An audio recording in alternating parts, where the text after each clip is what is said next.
Hello students, आप सबका बहुत बहुत वेलकम है दृष्टि एसएससी यूट्यूब प्लेटफॉर्म पर। और आज हम एक नई रेलवे की, जी हां, आरआरबी की बहुत बेहतरीन वैकेंसी लेकर आए हैं, जो अभी अभी जिसका नोटिफिकेशन रिलीज हो चुका है। आइए हम पूरा डिस्कस करने वाले हैं, कब कब इसका फॉर्म आएगा, कब कब इसका डिटेल है, एज क्राइटेरिया क्या है, और ये बहुत ही बेहतरीन वैकेंसी है। आइए पूरे सेशन को समझते हैं और शुरू से देखते हैं। स्टार्ट करते हैं। नंबर 1, तो हम बात कर रहे हैं government of India ministry of railway के अंदर आपका जो नोटिफिकेशन नंबर है वो है CEN 0425। और जो वैकेंसी हम डिस्कस करने जाएंगे रेलवे की वो है सेक्शन कंट्रोलर। आप देखते होंगे सेक्शन कंट्रोलर क्या होता है, जो पूरे सेक्शन में आपका कौन सी ट्रेन कहां से पास होनी है, कहां किस ट्रेन को स्टॉप करना है, ये जो पोस्ट है सेक्शन कंट्रोलर की बहुत बेहतरीन है और इसमें आपको बहुत सारी चीजें आपको मिलने वाली है। ठीक है, हम एक एक चीज समझते हैं, पूरा डिटेल देखेंगे, समझेंगे कैसे कैसे सारा डिटेल होने वाला है। तो सबसे पहले हम मोस्ट इंपोर्टेंट डेट्स की बात कर लेते हैं, सीधा डायरेक्ट आते हैं मोस्ट इंपोर्टेंट डेट्स पर। आ जाइए भाई सभी। तो सबसे पहले बात करें मोस्ट इंपोर्टेंट डेट्स की, तो जो आपका नोटिस को आपको सबसे पहले आरआरबी ने नोटिस दिया था न्यूज़पेपर में, उसकी डेट थी 23 अगस्त, 23 अगस्त। डेट ऑफ पब्लिकेशन और आरआरबी की साइट्स पर वो आने वाला है 14 सितंबर को, 14 सितंबर को आरआरबी साइट पर आ चुका है। ऑनलाइन एप्लीकेशन सोचिए, ऑनलाइन एप्लीकेशन जब आपके स्टार्ट होंगे 15 सितंबर, मतलब 15 सितंबर से आपके ऑनलाइन एप्लीकेशन स्टार्ट हो चुके हैं। बात करते हैं क्लोजिंग क्या है ऑनलाइन सबमिशन की। क्लोजिंग है 14 अक्टूबर तक, रात 12 बजे तक आप फॉर्म फिल कर सकते हैं आराम से। 14 अक्टूबर रात 12 बजे। बात करते हैं लास्ट डेट क्या है फीस पेमेंट की क्लोजिंग होने के बाद, 16, मतलब 14 अक्टूबर को आपका क्लोज होगा फॉर्म, और 16 अक्टूबर 2 दिन मिलेंगे आपको, आराम से फॉर्म की फीस को सबमिट किया जा सकता है। अगर हम थोड़ा सा और बात करें डिटेल में, तो यहां मेंशन है कि आपका जो विंडो कब ओपन होगी मॉडिफिकेशन के लिए, अगर आपने कोई बाय चांस मिस्टेक हो चुकी है करेक्शन के लिए, तो 17 अक्टूबर से लेकर 26 अक्टूबर, 17 अक्टूबर से लेकर 26 अक्टूबर के मिड में आपकी विंडो ओपन रहेगी, और आपसे अगर कोई फॉर्म में मिस्टेक हुई है तो आप उसको करेक्ट कर सकते हैं। सबसे पहले आपको ये सब मेन है, तो ये मोस्ट इंपोर्टेंट पॉइंट है। सबसे ध्यान देने वाली बात ये है, फॉर्म फिल होना स्टार्ट हो चुके हैं, आप आराम से आज ही फॉर्म फिल कर दीजिए कंप्लीट इंफॉर्मेशन देखकर, है ना। चलिए आगे चलते हैं और एक एक चीज को समझते हैं, क्या क्या इसमें डेट होने वाला है, क्या क्या इसमें आगे पूछा जाने वाला है। क्लियर है। हम बात करते हैं नंबर 1 की वैकेंसी को देख लेते हैं एक बार, बहुत ज्यादा है। सबसे पहले वैकेंसी को देखते हैं। आप ये मत सोचना बिल्कुल भी कि सर वैकेंसी टोटल है इसमें 368, लेकिन भैया जो बड़ी पोस्ट की वैकेंसी होती हैं वो कम ही आती हैं। आप ये ना सोचें कि सर वैकेंसी कम है, जो बड़ी पोस्ट होती है उसमें वैकेंसी कम ही आती है। ऑल ओवर इंडिया यूपीएससी में आईएएस की वैकेंसी 100, 150, 200 ही होती है। यस और नॉट। तो सबसे पहली बात, सेक्शन कंट्रोलर में ये आपका पे लेवल देखिए, पे लेवल 7th 6 में आने वाला है। पे लेवल इनिशियल पे जो हुआ 35,400 है। अभी इसमें बहुत सारी चीजें हैं। मेडिकल स्टैंडर्ड रेलवे बहुत फोकस करता है, क्योंकि भाई रेलवे में जरा सी लापरवाही हुई प्रॉब्लम आ जाती है। लापरवाही को ध्यान में रखते हुए हर चीज को बहुत फोकस रहता है, और जॉब बहुत अच्छी खासी आपका रहती है। थोड़ा सा आपको प्रेशर भी रहता है, ऐसा नहीं है कि ये कोई ऐसा मानिए कि सेंट्रल सेक्रेटरीट की आप आराम से बाबू की तरह बैठने वाली जॉब नहीं रहती है। तो मेडिकल स्टैंडर्ड A2 है, और एज पे ध्यान दें, और एज 20 से लेकर 33 है, 20 से लेकर 33 साल तक आपकी एज इसमें मांगी है। ठीक है, आप समझ पा रहे होंगे। 368 vacancy RRB wise, railway wise, zone wise जो है वैकेंसी आगे पूरे पैसेज में हमारी उसके पीपीटी है उसमें दिखाया है। चलिए हम बात करते हैं मोस्ट इंपोर्टेंट इंस्ट्रक्शन के लिए, online registration submission of the application. ठीक है, इसमें ऑनलाइन ही आपको फॉर्म फिल करना है। साफ साफ इन्होंने मेंशन कर रखा है। क्लोजिंग डेट जो है ऑनलाइन सबमिशन की वो है 14 अक्टूबर 2025।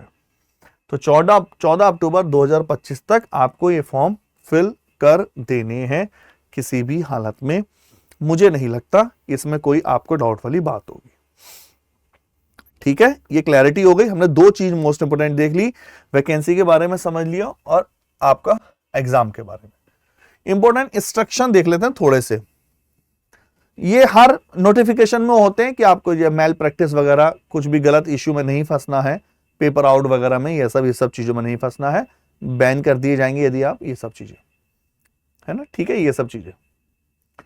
एक नोटिस करने वाली बात यह है कि स्टेज ऑफ एग्जाम की बात कर लेते हैं। ये मैं आपको स्टार्टिंग में बता दूं, इस एग्जाम के लिए जीएस नहीं पढ़नी है, इंग्लिश नहीं पढ़नी है, रीजनिंग और मैथ्स के दम पर आप पेपर निकाल सकते हैं, ना जीएस ना English. Stage of exam there shall be single stage exam है, सीबीटी। सबसे ज्यादा फोकस करने वाली बात है भाई, केवल सीबीटी दो, सिंगल पेपर दो। कंप्यूटर बेस्ड एप्टीट्यूड टेस्ट जिसको सीबीएटी बोलते हैं, ये डॉक्यूमेंट वेरिफिकेशन होगा, मेडिकल होगा, सीधा पेपर होगा। जैसे आप सेलेक्ट हुए आपका डीवी होगा, डीवी में तो कुछ है ही नहीं, वो तो आप कर ही लेंगे। फिर मेडिकल होगा, मेडिकल में आपको थोड़ा सा फोकस करना होगा। कॉल लेटर की बात करें, candidate will have to download the city and date intimations, e call letter and travel authority, वो सब चीजें हैं। मोस्ट इंपोर्टेंट पॉइंट इसमें एक और है, short listing. The short listing of the CBAT shall be 8 times of the vacancy. जो आपकी वैकेंसी है उसका 8 गुना वो शॉर्ट लिस्ट करेंगे।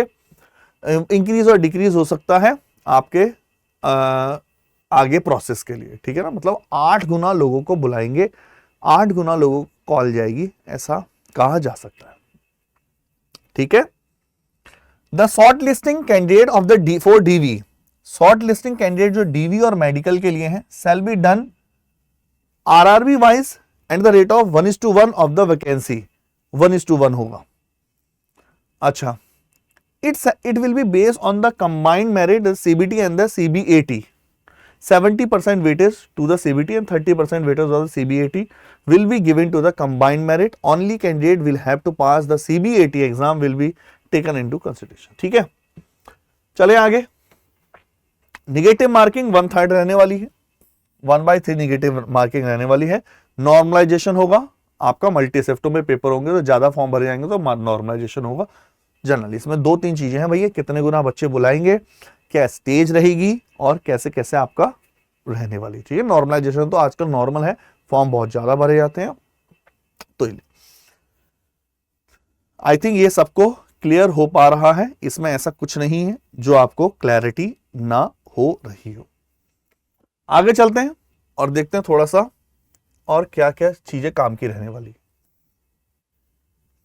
रेलवे की तरफ से कैंडिडेट को कोई प्रॉब्लम आती है तो एक कांटेक्ट नंबर या फिर आप फोन नंबर दिया गया है, बाई चांस कभी इमरजेंसी में काम आ सकता है, नोट करिए।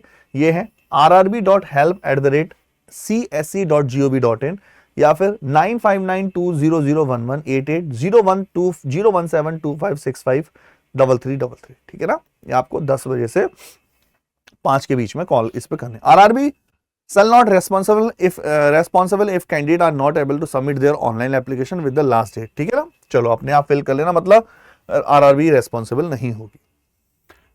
हम बात करते हैं आपका वैकेंसी के बारे में। टोटल वैकेंसी कितनी है, जोन वाइज कितनी है, आरआरबी वाइज कितनी है, ये सब कुछ आगे हम लिस्ट में आपको दिखाने वाले, सारा चीज आपको दिखाने वाले। अब हम बात करें मेडिकल स्टैंडर्ड की। मेडिकल स्टैंडर्ड जो कि सबसे खतरनाक क्राइटेरिया रहता है रेलवे में खासकर। आइए इसको थोड़ा सा ध्यान से देख लेते हैं। मेडिकल स्टैंडर्ड क्या है, A2 है। सर ये A2 क्या होता है, रेलवे अलग अलग डिवाइड करके रखती है, A2, A1, B1, B2, हम इसको आगे डिटेल में देखेंगे। फिजिकली फिट होने चाहिए आप, ऑल रेस्पेक्ट में पहली बात तो ये हो, फिजिकली फिट होने चाहिए। जो डिस्टेंस विजन है 6/9 6/9 होना चाहिए, without glasses, no fogging test, भाई सबसे बड़ी बात है विदाउट ग्लासेस बोला है, आप ग्लासेस हटाकर आपका टेस्ट होने वाला है और इसमें परफेक्ट चाहिए। Without glasses 6/9 6/9। नियर विजन जो है SN 0.6 विदाउट ग्लासेस।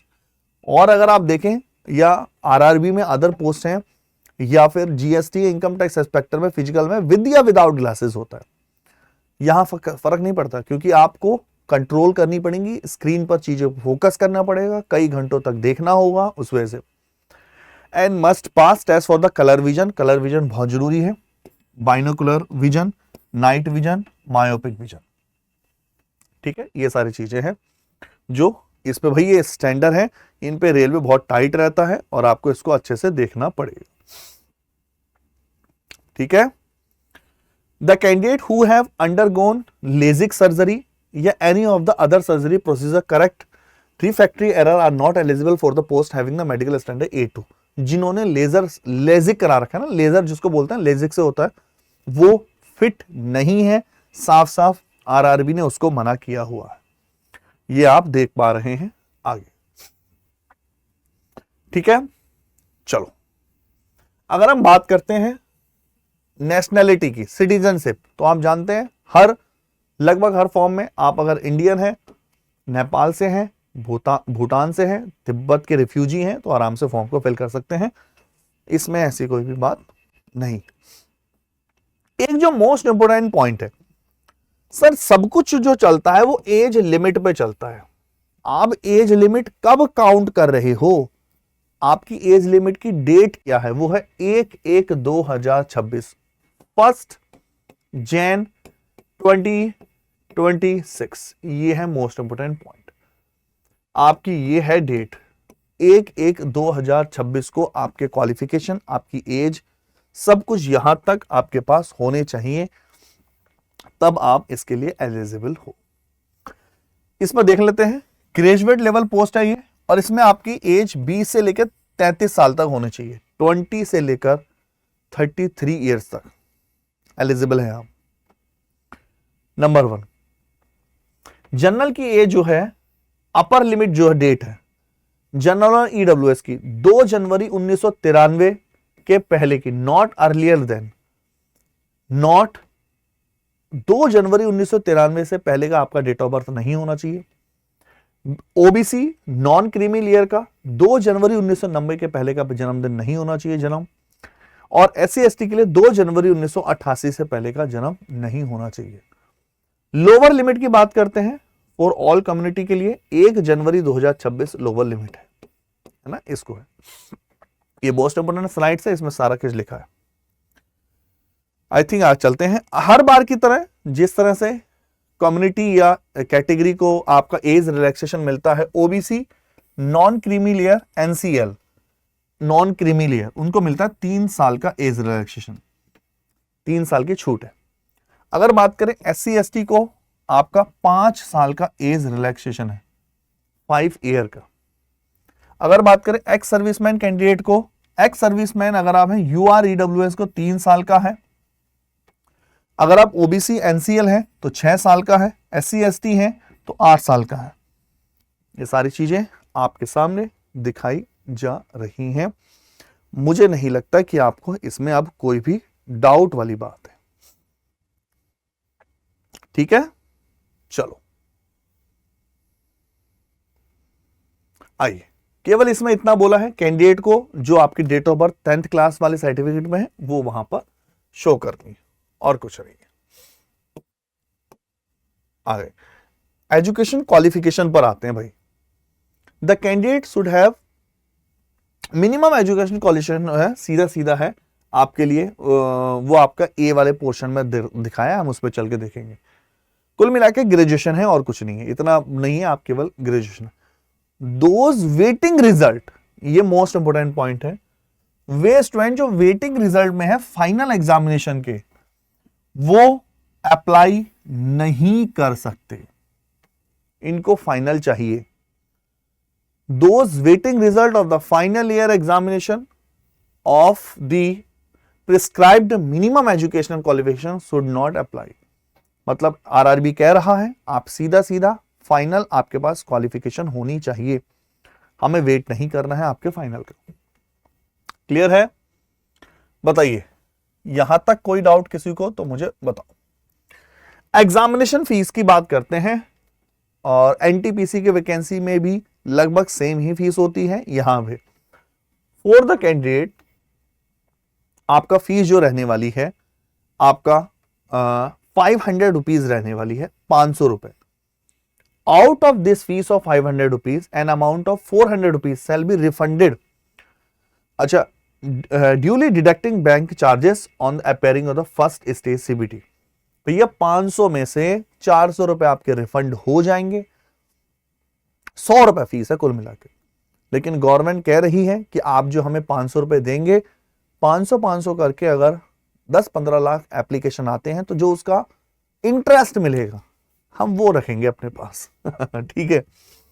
तो फॉर अदर्स के लिए, फीमेल्स के लिए, transgender, ex serviceman, economically backward और आपका SC ST कम्युनिटी, इन सब के लिए केवल 250 रुपए लिए जाएंगे। फीस किसी से नहीं छोड़ रहे, लेकिन जो 250 रुपए है वो रिफंड हो जाएंगे सब कुछ, मतलब आपको फीस फ्री ऑफ कॉस्ट हो जाएगी। इसमें फॉर्म आप आराम से फिल कर सकते हैं।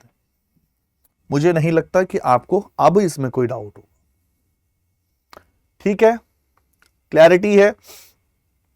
आप एक बार इसको पढ़ लीजिएगा नोटिफिकेशन डाउनलोड करके, और इसमें जनरली चीजें बताई हैं कि किस तरह से EBC का जो इकोनॉमिक बैकवर्ड कास्ट है उनके जो हैं कब है। जैसे एक बात का ध्यान रखना, बहुत सारी चीजें आती हैं, ये मैंने नोटिस किया है। आपने एक बार UPSC की हिंदी माध्यम की एक विद्यार्थी थी, मैं उनका नाम भूल रहा हूं, इस बार पिछली बार की कहानी है, IPS में सेलेक्ट हुई थी, लेकिन उनका जो EWS का सर्टिफिकेट था वो क्या हुआ कि एक्चुअल डेट का नहीं था। जैसे इन्होंने क्या बोला, EBC इकोनॉमिक बैकवर्ड जो सर्टिफिकेट होता है, को कोई भी आपका या BPL कार्ड या कोई भी आपका सर्टिफिकेट है जो 14/10/2025 के बाद का अगर वो हुआ, after the closing date of application 14/10/2000 बाद का हुआ, तो वो अप्लाई नहीं होगा, फिर आप जनरल में काउंट किए जाएंगे, आपको जनरल में ही काउंट करेगा,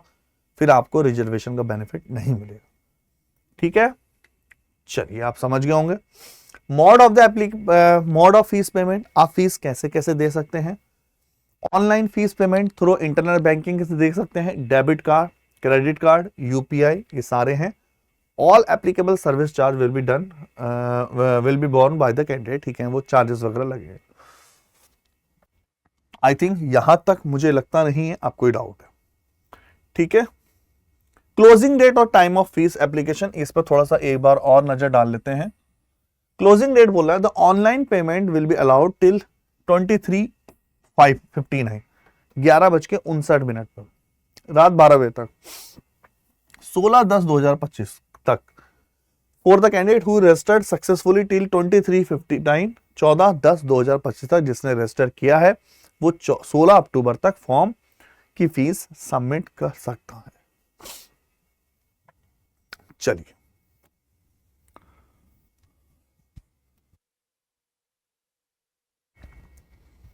ठीक है। Economically backward classes EBC candidate को, जिनका उनको किसको रखा गया है इको में, जैसो भाई बताया था, जिनकी एनुअल इनकम, फैमिली इनकम 50,000 से लेस है, उनको ये क्या बोलते हैं, इकोनॉमिक बैकवर्ड क्लासेस बोलते हैं। रिफंड वाला हम देख चुके हैं, फॉर दोज, ठीक है, रिफंड वाला हम देख चुके हैं, इसमें ऐसा कुछ है नहीं। आगे चलते हैं थोड़ा सा और देखते हैं हम इसमें कुछ अलग नया है। चलो,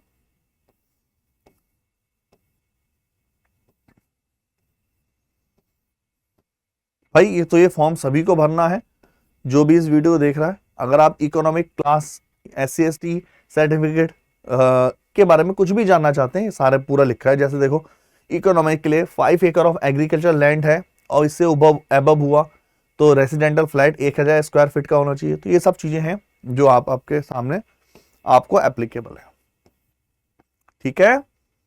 तो आपको इन चीज को देखना है। कोई डाउट हो तो आप नीचे कमेंट करिए, एक्स सर्विसमैन का पूरा डेफिनेशन लिखा है, वो किसको एक्स सर्विसमैन मानते हैं, किसको एक्स सर्विसमैन नहीं मानते हैं, पूरा डिटेल में उसको डिस्क्राइब किया हुआ है। आई थिंक आपको अच्छे से क्लियर हो पा रहा होगा। Person with benchmark disability PWD, जैसे कुछ ब्लाइंडनेस और लो विजन VI वाले हैं तो उनके लिए क्या क्या स्पेशल सुविधाएं हैं। Deaf and hard of the hearing HI वाले हैं। Locomotive disability LD including cerebral आपका लेप्रोक्सी, एसिड अटैक विक्टिम, ये सारी चीजें हैं। आपको इनको ज्यादा वो हो जाएगा, ज्यादा आप कर पाएंगे। आप इसको कोई भी आपको डेप्थ जानना हो तो आप बस सीधा गूगल में सर्च करके आपको कंट्रोलर सेक्शन वाले को फॉर्म को पूरा नोटिफिकेशन को डाउनलोड कर सकते हैं। मुझे नहीं लगता इसमें कोई ऐसी बात है। ठीक है, अभी हम आएंगे, सारी चीजें आएंगी। अभी एग्जाम के बारे में भी देखेंगे, पूरा क्या क्या प्रोसेस है वो भी सारे समझने वाले हैं। आइए ये मेन चीज है आपका, ये स्लाइड मेन है। रिक्रूटमेंट प्रोसेस पे आते हैं। रिक्रूटमेंट प्रोसेस क्या है? अगर मैं रिक्रूटमेंट प्रोसेस पे देखूं, नंबर 1 आपका single stage computer based test होगा, CBT, single stage computer based test. उसके बाद CBT, CBAT and document verification और मेडिकल एग्जामिनेशन। इसको थोड़ा सा समझ लेते हैं अच्छे से, क्या क्या है इसको देखिए। नंबर 1 CBT में टोटल 120 मिनट का पेपर होने वाला है, 2 घंटे का। CBT 120 मिनट का 2 घंटे का पेपर, जिसमें टोटल 100 क्वेश्चन आने वाले हैं। There will be negative marking और 1/3 mark shall be deducted for each wrong answer. CBT में नेगेटिव मार्किंग है, 1/3 डिडक्ट हो रहा है। Normalisation will be done for CBT held in the multiple shift. अगर CBT अलग अलग शिफ्टों में होता है, वो जनरल हो गई, तो नॉर्मलाइजेशन प्रोसेस को अपनाया जाएगा। ठीक है। Candidate who are shortlisted for CBAT availing the reservation benefit OBC and ex servicemen shall be continued to consider only against। ठीक है, हाँ ठीक है, बेनिफिट के बारे में है, मतलब रिजर्वेशन के बारे में उसमें कोई ऐसा स्पेशल नहीं है। सिलेबस फॉर CBT, अब हम आते हैं सीधा सिलेबस पे। ध्यान से देखिए, एनालिटिकल और मैथमेटिकल कैपेबिलिटी, सबसे बड़ी बात है मैथ्स आ रही है, इस चीज को समझना एक एक, क्या क्या आ रहा है क्या क्या नहीं आ रहा है, इसको समझ लेते हैं। नंबर 1, सबसे पहले मैथ्स वाला पोर्शन पूछा जा रहा है। मैथ्स में क्या क्या है आपका? Number system, ratio and proportion, number system, ratio and proportion, number system, ratio and proportion. और क्या है? Average, percentage, profit loss, discount, time, speed, distance, powers, work, algebra, linear equation, arithmetic progression, LCF, geometry, area, volume, probability, stat, both only basic level. Data analysis, interpretation, multi source data analysis, examination analysis, inference, drawing, ये सारी चीजें हैं। Venn diagram, curve distribution, ये थोड़ा सा वैसे चीजें हैं। एक्चुअल में सांख्यिकी, स्टैटिक्स आती ही रेलवे में थोड़ी सी अच्छी है। ये जो चीजें है ना, ये आपको SSC में नहीं मिलेंगी। डेटा सफिशिएंसी होता ही है, ये सब में आता है, UPSC CSET में भी आता है। डेटा अरेंजमेंट, लॉजिकल कैपेबिलिटी भी आ रही है। Logical capability number 2, logical reasoning, binary logic, स्लॉक्स, क्लॉक, कैलेंडर, अजेप्शन, ब्लड रिलेशन। ध्यान से देखना, सारी चीजें हैं। Solving logical based puzzle, clock, calendar और आपका family tree. Reading comprehensive, reading comprehensive आने वाले हैं भाई, जिसमें रीडिंग कॉम्प्रिहेंसिव है और आपका पैसेज बेस है, technology, abstract, environment, science, literature और आपकी ये सारी चीजें पूछी जाने वाली। मेंटल रीजनिंग वही है, देखा जाए तो mental reasoning, analogy, identify relationship between the 2 items and apply to on the another pair, series, applying coding, decoding, ये सारी चीजें। ठीक है, आई थिंक ये समय पे आप आ रहा होगा। तो पेपर का ड्यूरेशन है 120।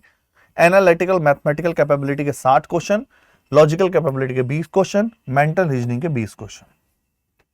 ठीक है, टोटल क्वेश्चन हो गए आपके 100 क्वेश्चन से काउंटिंग होने वाली। क्लियर है?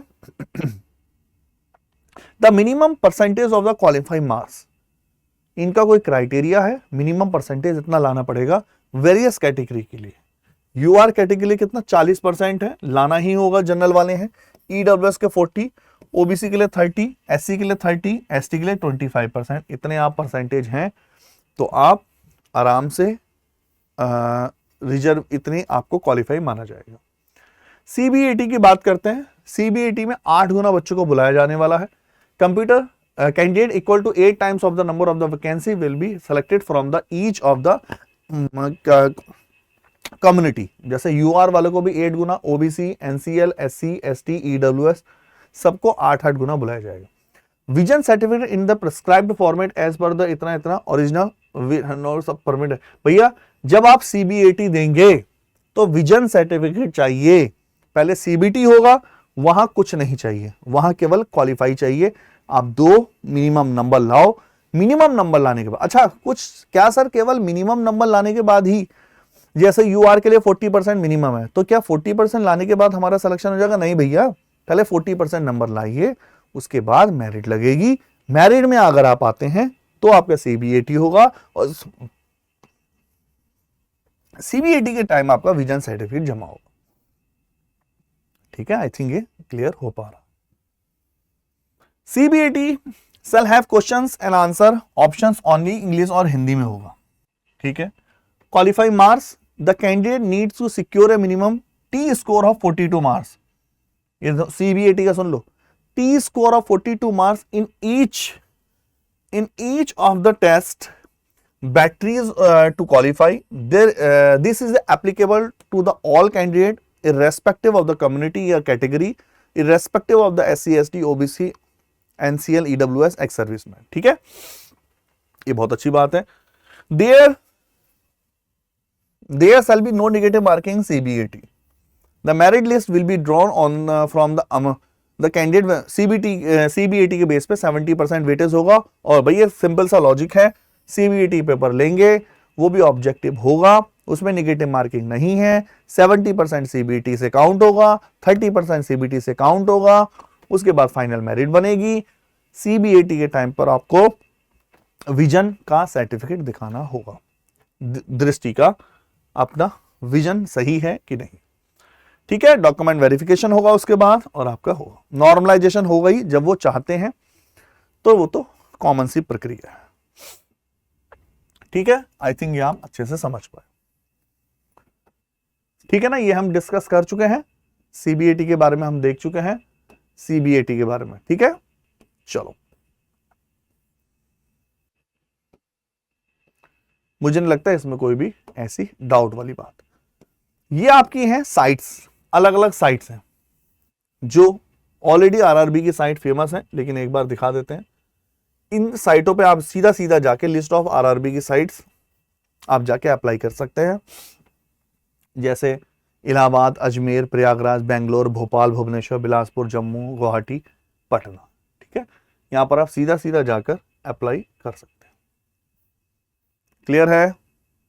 चलिए, मेन इसमें एक ध्यान देने वाली बात यह है, मेन ध्यान देने वाली बात यह है साइट में, आप जो मेल आईडी और मोबाइल नंबर, जो मेल आईडी और मोबाइल नंबर अकाउंट के टाइम फिल करेंगे वो बहुत ज्यादा जरूरी है, उसको ध्यान से फिल करिए।